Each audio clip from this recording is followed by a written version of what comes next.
Gusto mo bumili tayo ng madami niyan? Sige, mag-stock tayo bukas. Ang engot naman itong snatcher na to, nadapa pa. Tapos ngayon naman gumagapang paatras. Lakas ng tama mo.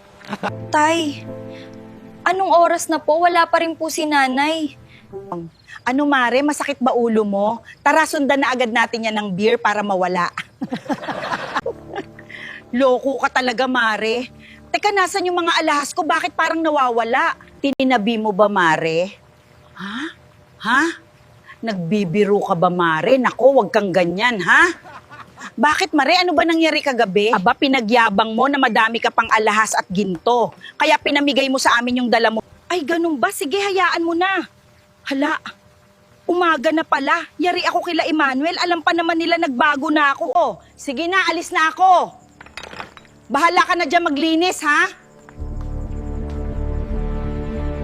Anak, may kukunin lang ako ha. Hintayin mo ako bago tayo mag-report sa pulis. Sige po, Tay.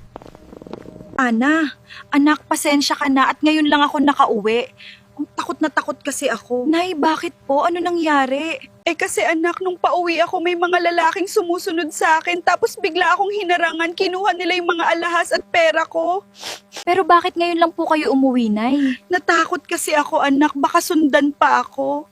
Kaya dun muna ako tumuloy sa kumari ko. Naku, Nay, kawawa naman po kayo.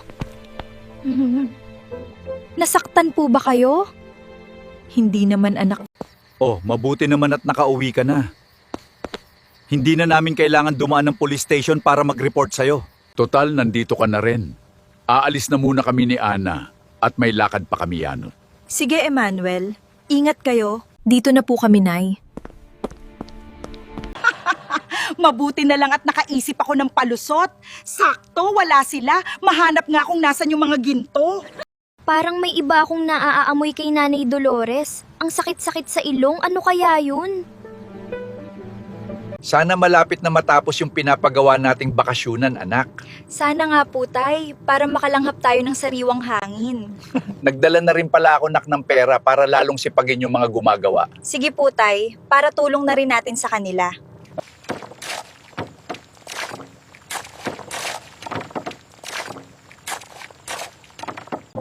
Ang ganda talaga dito, Tay, presko at payapa. Pero bakit parang ang tagal nilang gawin yung bahay, Tay? Kaya nga anak, nagtataka din ako. Boss, magandang hapon po. Pasensya na po pala kung ito pa lang ang natatapos. Ganito po kasi, boss. Bigla-bigla po kasi kaming nagkakasakit. O kaya naman ay mababagsakan ng kung ano-ano. Akala nyo hindi ko kayo gagantihan sa ginawa nyo sa tirahan namin? Dahil sa inyo ang asawa ko ay nasaktan! Matatapos nyo nga ang bahay na yan pero pinapangako ko, ang taong titira dyan ay magdudusa. Ganun ba? Kawawa naman yung mga nagkasakit at nasugatan. Mamaya may iaabot ako sa'yo. Ikaw na lang magbigay dun sa mga naapektuhan, ha? Sige po, boss. Tay, bakit kaya sila nagkakasakit at madalas daw magkaroon ng aksidente? Hindi ko rin alam, anak. Pero may kakilala ako, mahingian natin ng tulong. Kaibigan, narinig ko ang sinabi mo kanina. Anong kaibigan? Hindi kita kaibigan at hindi kita kilala.